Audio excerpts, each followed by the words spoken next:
Hey, how's it going? Sheridan here. I decided to make a video because I was recently tagged in a post asking if I've made a video recently and to post it, so here you go.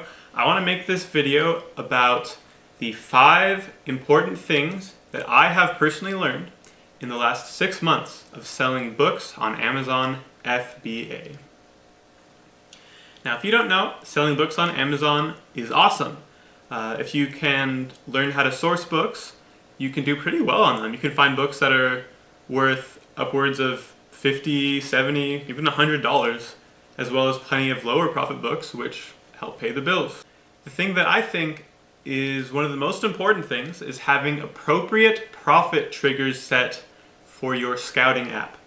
So what your scouting app will do is it tells you if a book is something that you should buy or something that you should not buy.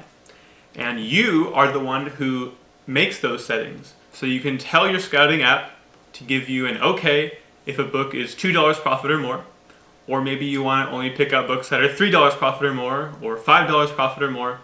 You can tell your scouting app that you only want to be seeing those books, and it will tell you if a book meets those criteria or not.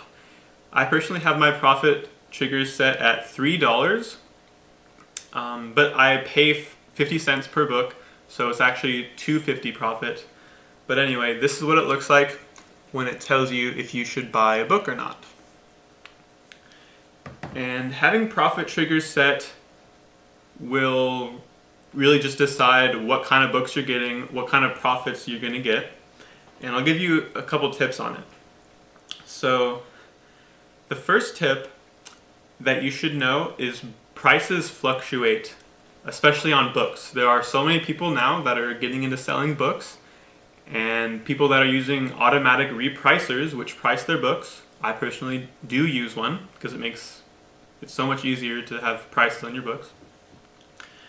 And what that means is that there's so many people in the market, so many people trying to sell books, that the prices can tend to drop on certain books. And what you want to do is you want to buy books that are going to sell, not books that are going to sit on the shelf and drop in value. So I'm going to show you an example of a lower profit book that I'm comfortable buying. It's this book right here. Just scanned it. Here you go. As you can see, $3.11 profit with a target price of 10 bucks. That's not a high profit book. But if you also look right here, it shows it has had 178 days worth of sales in the last 180 days. So it's been selling pretty much every day for around 10 bucks, I would assume, more or less. And in that price, it can fluctuate a little bit. I would expect it to maybe be up 50 cents some days, down 50 cents some other days, but it'll probably be around there.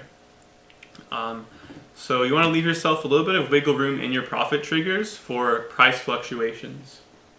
And you don't want to be getting books that are super low profit, because sooner or later they could just tank in price and be unprofitable or lose you money. That absolutely can happen if you're buying low profit books that are slow selling.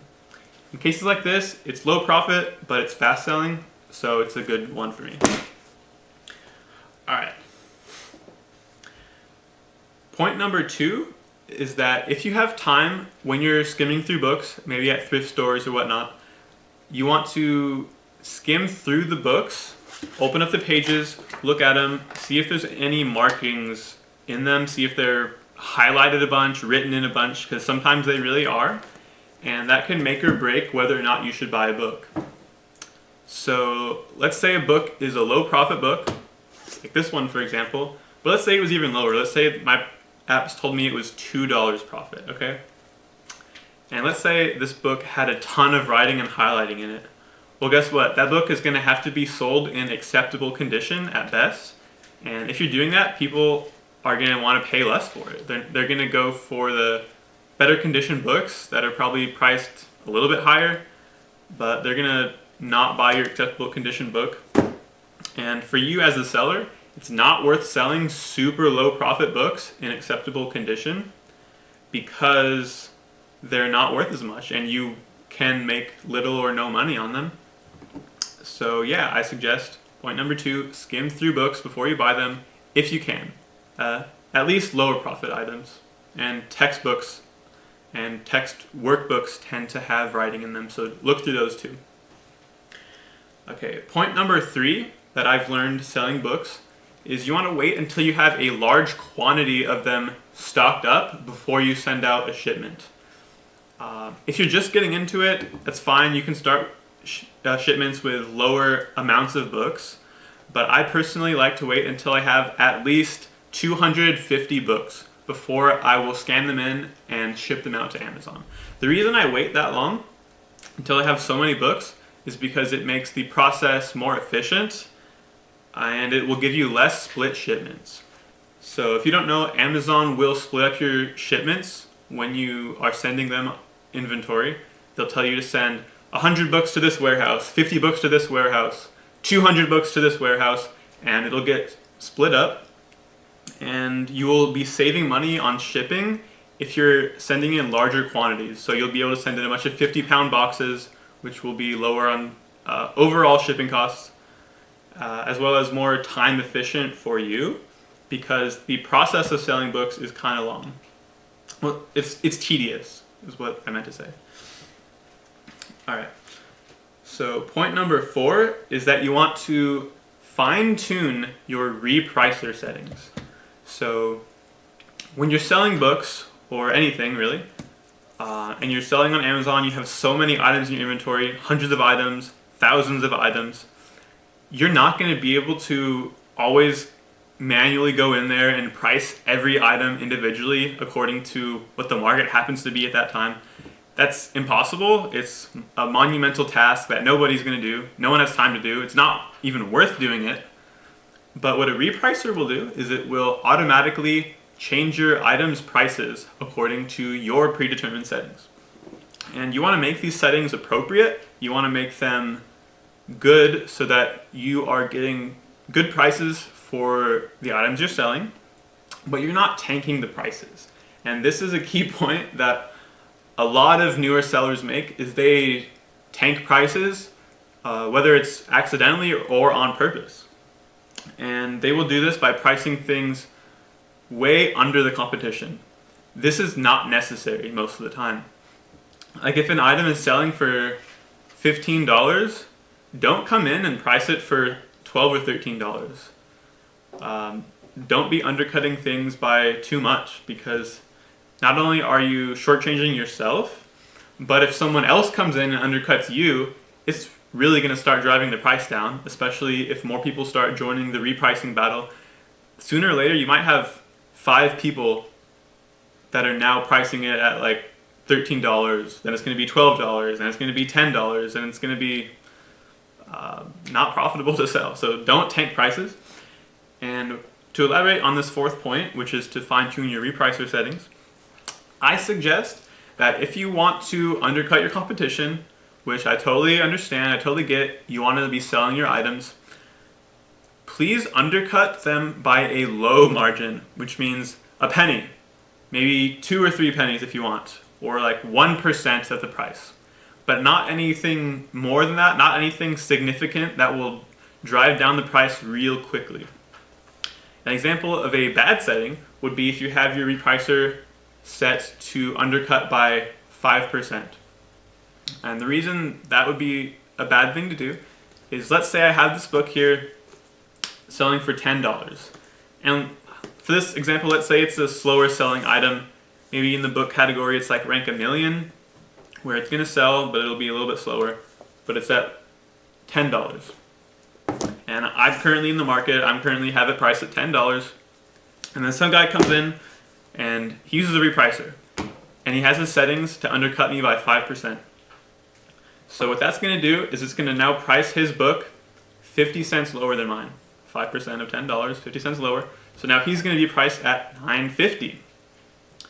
Well, guess what? My repricer, which is going to undercut him by a few cents, is now going to go to $9.48 or $9.47. And then his repricer is going to come back in and undercut by another 5%, which is now going to drive the price down to $9. And guess what? In like two in 2 cycles of repricing, it's already gone down 10% in value. And if that book doesn't sell, it's going to keep getting driven down in price until it reaches the minimum price that you have your repricer at. I have mine set around like $7.50. But if you have your repricer undercutting by too much, it's really going to drive down the prices. It's going to destroy the profit, not only for you, but for the other sellers as well. And one thing you want to keep in mind is that we are competing with each other in a way, but there is room for other people to come in. And hopefully they're not going to come in and destroy the market, because that just kind of screws it up. So have your repricer settings set to where you're not going to drive the prices down quickly. Alright, and point number 5 that I have learned selling books in the last 6 months on Amazon is that they're kind of a lot of work. It's worth it, but they are a good amount of work, especially the listing process. And my listing process is something that I'm still working on. I still have not found a perfect definitive guide on how to process books, scan them, list them, label them as quickly as possible. So I'm still working on my process personally. So in my opinion, it's still kind of a tedious process. I am getting better at it, but the process itself can be done by almost anyone, as long as someone can operate a scanner, do basic things on a computer, and sort through books. Anyone can do it. So in the future, I'm actually going to be bringing in someone to do this process for me, because if you have a lot of books, it can take like a full day to get through them.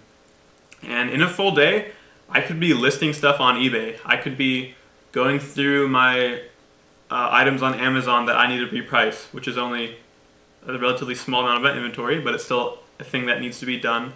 Or I could be looking for items to arbitrage or something like that. So the process of selling books is a lot of work, and that's just something to be aware of. And I suggest that as you build up, you look for ways to make it faster, you look for ways to make it easier, you look for ways to make it less effort, because ultimately that will lead to you growing your business faster. So thank you for watching my video.